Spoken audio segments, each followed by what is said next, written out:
Terakhir kali kita sampai saat klub gaming berhasil mengambil mirror dari ruang penyimpanan OSIS. Sekarang kita beralih ke tempat Neru yang sedang mendatangi anggota klubmate yang lain. Klubmate pada saat itu melapor sambil malu karena mereka tidak bisa mengatasi sebuah klub kecil yang bahkan Neru sendiri tidak mengenal namanya. Mereka merasa malu karena telah mencoreng reputasi dari klubmate.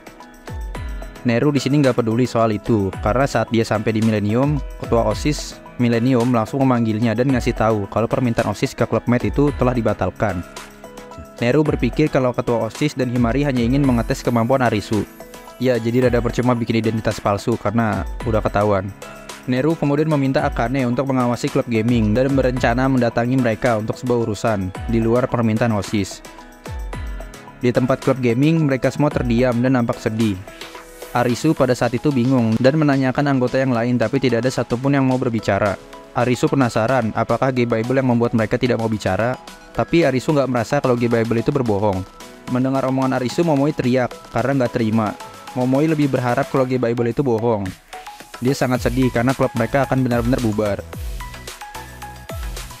Karena belum tahu akan masalahnya, kita balik ke 2 jam sebelumnya.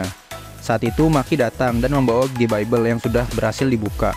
Maki memberitahu kalau dia menemukan folder dengan nama Ki di dalamnya dan masih terkunci. Meskipun Maki sudah membuka G-Bible, dia tidak bisa membuka folder tersebut. Sayangnya, klub gaming juga tidak tahu tentang folder tersebut. Maki nggak terlalu peduli juga karena yang penting dia sudah membawakan G-Bible pada klub gaming. Dia kemudian pergi dan meninggalkan ruangan klub gaming. Setelah itu, Momoi mengajak semua anggota untuk berkumpul dan melihat isi G-Bible. Inilah saat yang mereka tunggu-tunggu supaya bisa membuat game terbaik. Kalau mereka gagal, maka Yuzu akan kembali ke asrama yang tidak disukainya, dan nasib Arisu juga belum diketahui, karena dia tidak terdaftar sebagai murid resmi di Millennium. Setidaknya Sensei akan meminta bantuan Saleh jika mereka beneran gagal. Mendengar itu, Arisu nampak sedih karena tidak bisa bersama mereka lagi jika klub gaming beneran bubar. Momoi mencoba menghiburnya dan Arisu kembali bersemangat. Mereka kemudian mulai menyalakan G-Bible. Pada saat itu, G-Bible menyatakan cara untuk membuat game terbaik.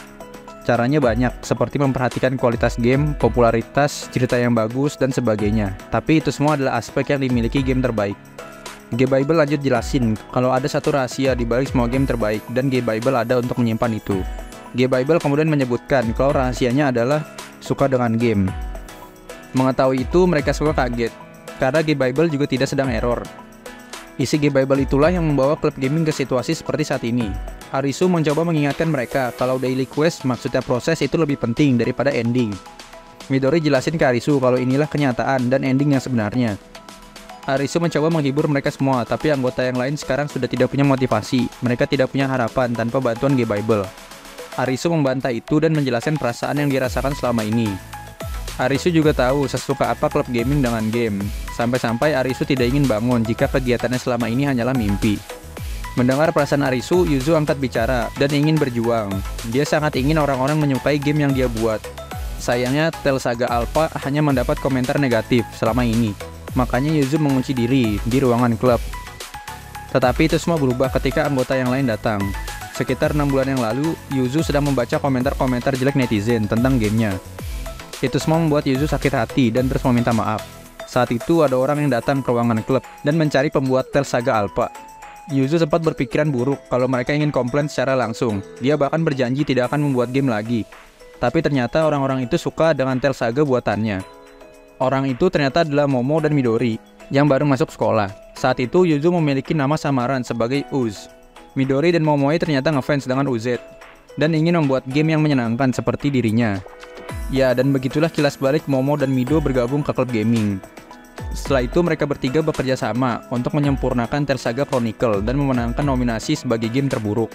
Meskipun begitu, dia senang ketika Arisu datang dan menyebut Tales Saga sebagai game yang menyenangkan. Itulah mimpi Yuzu untuk membuat game yang bisa dinikmati orang lain. Semua anggota klub kembali bersemangat mendengar perkataan Yuzu dan akan mulai membuat game. Mereka masih memiliki waktu sekitar 6 hari sebelum Millennium Prize tiba. Akhirnya kegiatan klub gaming pun dimulai. Memang sudah menjadi kebiasaan setiap pelajar kalau ngerjain tugas itu suka dekat deadline ya. Klub gaming selama 6 hari terus mengerjakan project dan mereka berhasil mengumpulkan karya mereka tepat 4 detik sebelum pengumpulan Millennium Prize ditutup. Mereka tinggal menunggu pengumuman hasilnya 4 hari lagi. Selama menunggu hasil itu, Momo punya ide untuk mengupload Tales Saga Chronicle 2 ke website. Momo berniat untuk melihat penilaian orang-orang tentang game mereka yang sekarang. Midori masih khawatir, takut dibully. Tapi Momoi bilang kalau mereka tetap harus bangga dengan karya yang mereka buat. Yuzu setuju dengan Momoi dan ingin orang lain mencoba game mereka. Dia nggak peduli dengan komentar orang, karena yang terpenting adalah kerja keras mereka selama ini. Momoi kemudian menguploadnya dan tinggal nunggu beberapa jam agar komentar mulai bermunculan. Saat itu Arisu duduk di depan komputer sambil menunggu review yang akan mereka terima. Yuzu juga ikut duduk bersama Arisu menunggu komentar. Beberapa saat kemudian muncul komentar pertama untuk game mereka. Komentar pertama yang datang kurang baik karena hanya menjelek-jelekan game mereka. Membaca komentar itu, Arisu cukup sabar dan mau nembak orang yang komen dengan laser beam miliknya. Anggota lain coba menenangkan Arisu karena itu cuma haters yang belum nyoba gamenya. Komentar kedua kemudian muncul dan kali ini tidak terlalu buruk karena orang itu masih ingin mencoba gamenya. Komentar-komentar lain bermunculan yang menunjukkan orang-orang cukup menyambut game buatan mereka. Meskipun orang-orang berpandangan jelek soal game mereka, tapi kebanyakan masih ingin mencoba game mereka. Beberapa jam setelah upload, game mereka telah di-download sebanyak 2000 kali. Hal itu bisa terjadi karena ada yang posting game mereka di website yang mirip kayak Reddit. Saat mereka masih bingung dengan kondisi game mereka di internet, ada suara tembakan di dekat mereka. Midori menemukan bekas peluru yang berasal dari senjata milik Karin. Tembakan kedua datang lagi. Arisu mengkonfirmasi tembakan dari arah jam 11, yang jaraknya sekitar 1 km.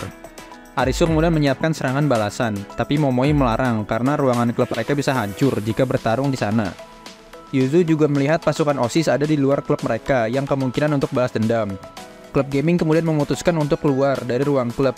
Mereka menerobos maju, melewati pasukan robot. Sementara ini mereka berhasil kabur dari pasukan. Mereka hanya bisa terus kabur sampai hasil Millennium Prize diumumkan. Saat itu, ada yang mulai menembak dan menghalangi jalan klub gaming. Dan orang itu adalah Neru. Saat ini Neru terfokus pada Sensei yang selama ini memimpin bocah-bocah klub gaming untuk menyerang ruang penyimpanan OSIS. Sensei bilang kalau Neru juga bocah jika dilihat dari ukurannya. Neru di sini agak emosi karena dipanggil bocah. Karin dan Akane mencoba menenangkannya. Neru kemudian menunjuk ke arah Arisu yang bawa kulkas. Arisu cuma diam sambil bingung. Ini beneran nunjuk gua nggak ya? Neru kemudian mempertegas kalau dia emang nunjuk Arisu. Neru bilang kalau Arisu berbeda dari yang lain. Dia juga harus menyampaikan sesuatu pada Arisu. Di sini Arisu paham situasinya. Selanjutnya Neru pasti bilang, aku belum pernah merasakan ini sebelumnya. Arisu berpikir ini adalah situasi ketika orang menyatakan perasaannya. Dan Arisu baru aja ditembak oleh mate kecil. Ya, dengar kata kecil Neru langsung ke-trigger. Neru kemudian nenangin diri dan jelasin kalau dia kesini bukan untuk balas dendam dari serangan sebelumnya. Dia emang agak kesel tapi klub gaming telah menarik perhatian dirinya. Neru ingin melihat sesuatu dari mereka, maka dari itu dia mengajak klub gaming untuk bertarung. Jika klub gaming menang, Neru akan pergi dan semua masalah selesai. Arisu nyimak, kemudian dia menyetujui permintaan Neru.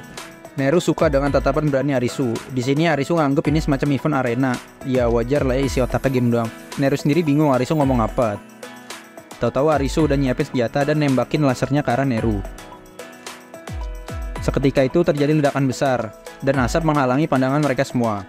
Arisu bertanya-tanya apa dia berhasil membunuh Neru. Sensei memperingati Arisu kalau pertarungan belum selesai. Saat itu peluru tembakan menghujani Arisu. Neru masih santai dan terlihat baik-baik saja. Arisu coba mengisi MP-nya lagi, tapi itu terlalu lambat sampai Neru bisa menghampiri Arisu dan langsung menyerang. Neru menyadari kelemahan besar senjata Arisu tersebut, dan dia terus menyerang Arisu dari jarak dekat. Di mana Neru juga sangat pede dengan kemampuan tarung jarak dekatnya yang tak terkalahkan di Kibotos. Arisu cuma bisa bertahan menghalangi tembakan dari Neru. Ketika Neru mulai mendekat, Arisu mencoba mengayunkan kulkasnya ke arah Neru. Meskipun Arisu coba menyerang, Neru masih memimpin pertarungan. Arisu kemudian mulai bersiap untuk menembak, tapi kali ini Arisu mengarahkannya ke lantai, dan duar. Lantainya pun hancur. Arisu mengalami kerusakan yang cukup parah, dan meminta yang lain untuk mundur. Sensei kemudian menggendong Arisu dan pergi dari tempat tersebut.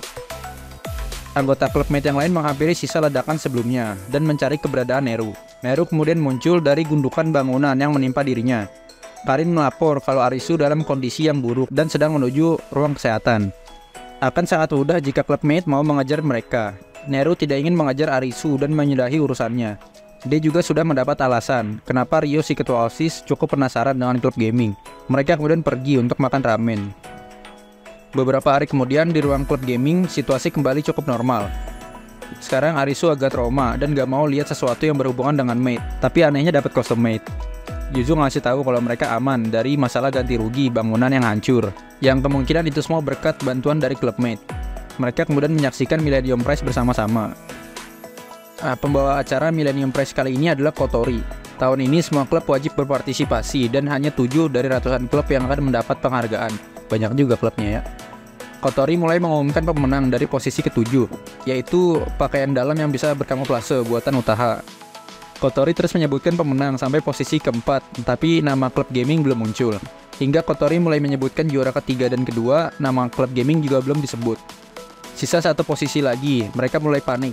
Tapi Kotori menunda pengumuman posisi pertama untuk iklan sebentar.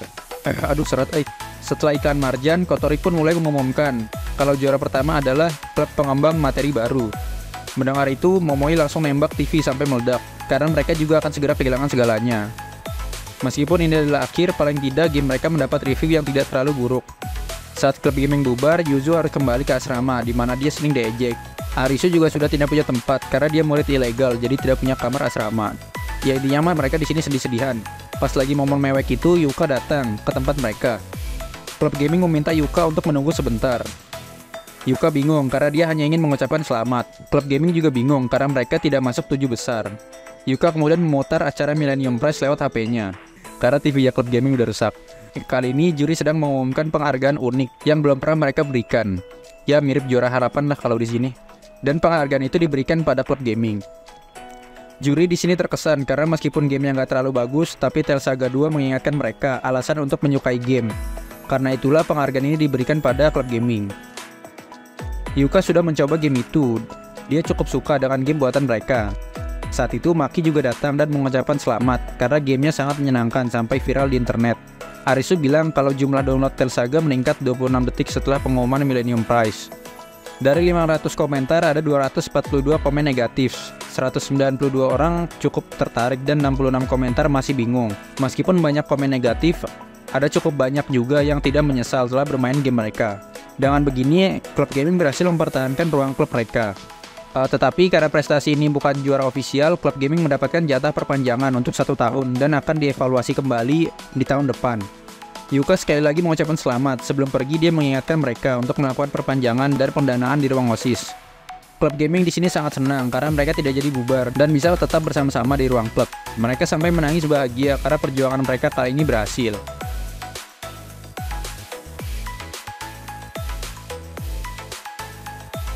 Beralih ke scene terakhir di tempat gelap, PSP Momoi menyala sendiri dan melakukan recovery atau pengembalian data.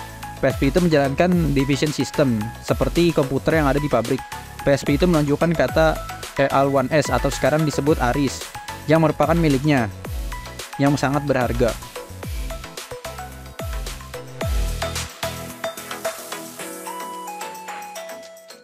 Oke, segitu dulu video kali ini. BTW, kalian mau lanjutin langsung volume 2, chapter 2, atau kita langsung pindah ke volume 3? Ngikutin jadwal rilis. Ya, kan volume 2, chapter 2 kan baru rilis kemarin tuh. Ya, coba tolong komen aja ya. Oke lah, syukuran warahmatullahi wabarakatuh. Video tadi, makasih udah nonton dan sampai jumpa di video selanjutnya.